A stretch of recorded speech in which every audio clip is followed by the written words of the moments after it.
Hello, good morning. My name is Modupe, and I'll be reading from my book, Poems for Children from the Animal Kingdom. Now, a brief background. I am a dentist, a specialist in periodontology, and I also love writing children's books. This book about poems is about the way animals behave in their kingdom, and I try to make it rhyme. And the funny thing about it is that I used my native language to name the animals while I used the animal name to follow it. You will hear me saying Kolo Kolo the Connie Fox. Kolo Kolo is actually the name of fox in my native language. I'm from Nigeria and I'm from the Yoruba tribe. Thank you. I will start with Ekun, the wild tiger. In the deep wild African forest, there lived Ekun, a tiger at its best. He would growl, he would howl, he would shake the forest with his roar, which would make the eagles soar. The kings warned him, stop being a terror in the dim. First get to the outside world and see if you will be able to run and flee like you do here at home, because you never have been to Rome, where tigers are seen in castles and die like kings with ancient titles. Ekun then begged the king, take me, let's go visiting. Let me see the outside world of fun, and let's burn down these trees covering the sun. Soon the king said, soon you will see, you will get to where you will be. Fun facts. Do you know that not only are the tigers four striped, their skin is also striped. Here's a picture. Now let me go to another poem. Kolo Kolo the Connie Fox. Would you believe in the period when animals could only talk in one accord? There was Kolo Kolo the Connie Fox, who lived in an old shoe box.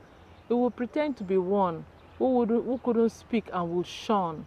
Many tried to be his friend. Nice messages they will send. He often will discourage it, and by the chicken barn he will sit, waiting for a chicken to stray. So he will set a trap from where he lay. His eyes would dart to and fro, not even noticing that the old crow, who knew better than others, would monitor him and call him seven brothers. Together they pounced on Kolo Kolo and cut his tail, and round they tied his tail to a pail, so that whenever he moved to clang clang, the pail would bounce around bang bang. Another fun fact, do you know that foxes have whiskers on their legs and face, and also make up to 400 different sounds? Wow, 400 different sounds. And then I go to the fat lazy cow, Malu, the fat lazy cow. In Grandma's large diary, where the cows were rugged and fiery, she had a particular fat lazy cow who moved a little and takes a bow. She could only produce necessary milk and then rest on Grandma's fine linen made from silk. One sweet morning, the other cows prayed that Malu, the lazy cow, would move, but it stayed. After so much stress, Grandma knew she had to confess. This fat cow is the only good source of cheese and best company for the numerous geese. So rather than moan and mumble, she let the cows skip and tumble. She decided not to complain because it will surely be in vain, for the fat lazy cow will become good beef that will not be anybody's grief. Fun fact. Do you know that cow gives nearly 200,000 glasses of milk in its lifetime? 200,000. Wow. Aguto the white lamb. Once in a little village up north, where everything was white and short, there lived a little old lady who had nothing much but a tree so shady. Everyone came to listen to her on her farm. She told stories that made people ponder. She was glad she made them wonder. That evening she told them another story about a lamb so joyful and white, and a baby born in a manger at night. Wonderful tale she did tell before the cook rang the dinner bell. Fun fact. Do you know that the lamb can walk just a few minutes after they are born? You know, babies, you have to carry them, they have to go through their milestones. But a few minutes after a lamb is born, it starts to walk. Wow. And so I go to, I'm still turning the pages, you know. So Egun the Angry Vulture. One day while the vulture fed on a carcass and his roving eyes waited for time to pass, he thought another vulture would come in the nearest future. He then decided to fly away to find a pasture to lay. The rotten meat he took, and the rest of it he forsook. Before he could take on his flight, another vulture came to his plight. This vulture was ugly and greedier, to fight and tear to pieces any imposing leader. Unknown to the vulture, this greedier vulture was a king from another culture, and to him all rotten meat was brought.